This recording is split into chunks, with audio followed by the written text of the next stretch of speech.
And that kind of leads me to wonder, how many of you, show of hands, have ever failed at anything? There are some hands missing. They're lying. I know it. and show of hands, how many of you have ever failed and felt like a loser?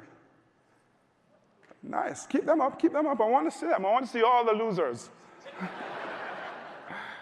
How many of you have ever failed and felt like a loser on international TV?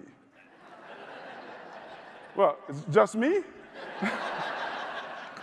Wow. Well, but what does it say about failure, though? It is not fatal. It is not fatal. And what comparisons would you draw between these puzzle pieces and your team? What are the analogies or comparisons? They're all different, yes? Yep, you have to talk about how they fit together, yeah? Anything else? Huh? The big picture. And that kind of takes me to the first piece of the puzzle I want to share with you today, perception. As human beings, our perceptions and their ramifications are real. In fact, I would say they are life-changing.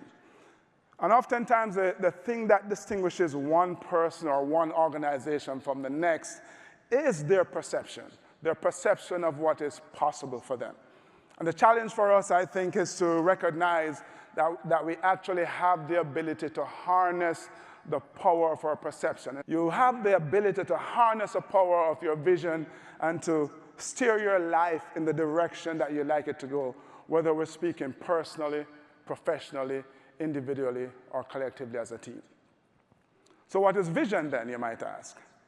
It's this image that you have in your mind of a very different, a far more compelling, far more dynamic, far more vibrant future than what is here now. It is what I call a preferred future state.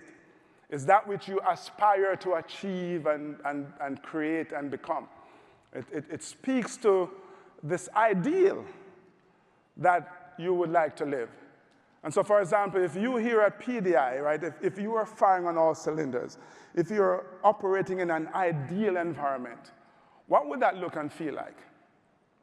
If you were serving all your customers in a seamless way, if you were effectively managing the different business models, wholesale, retail, logistics, petroleum, not just the large guys, but the mid-market and the small guys, the guys in rural areas as well as the global ones, what would that look like? If customer loyalty was at an all-time high, what would it feel like? All of that speaks to your vision, how you see yourself, what you want from yourself, as opposed to what anyone else might want. As we recognize we're not the best team on the circuit, we didn't have all the other things that they had, but we had this powerful perception. We had a compelling vision to be world-class, and I think we accomplished that. Not individually, though, but collectively. Most people don't recognize that before bobsledding, we all had these Olympic aspirations. But look what happened once we joined our forces together, once we decided to collaborate, right? Once we kind of moved away from the original thinking, which many of you have had to do when you joined the PDI team. We're able to succeed in levels and in ways that we couldn't have imagined. So let me ask you this.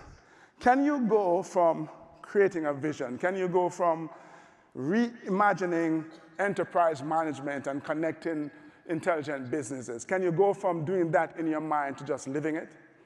Can you go from imagination, from concept, to experiencing it overnight? You have to embrace the second piece of the puzzle, which is the process. You have to go through the process. And maybe you didn't call it keep on pushing, but you kept on pushing.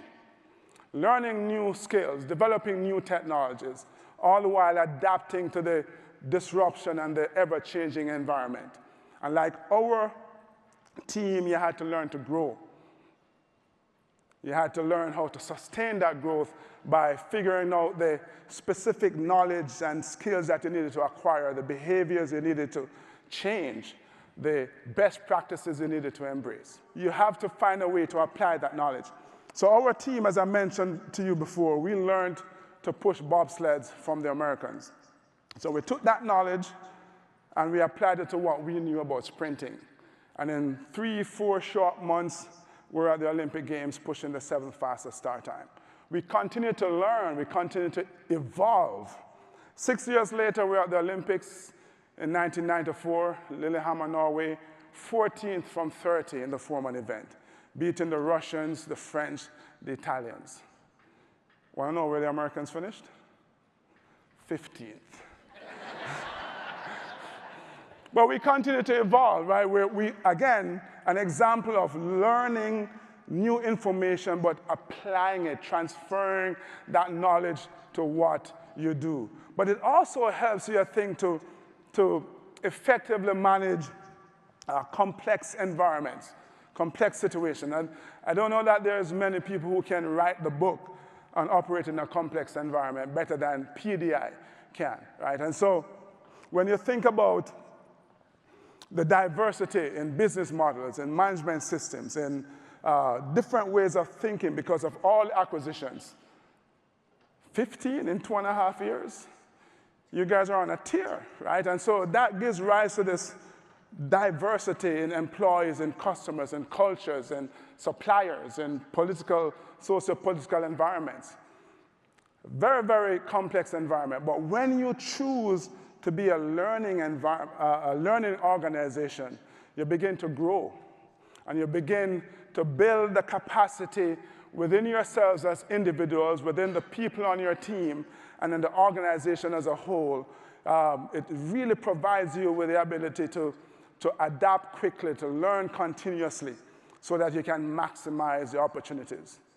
Most people, when they find themselves in a complex environment, all they see are problems, challenges. People who are learning, who are adapting quickly, see opportunities. And so you're able to maximize them.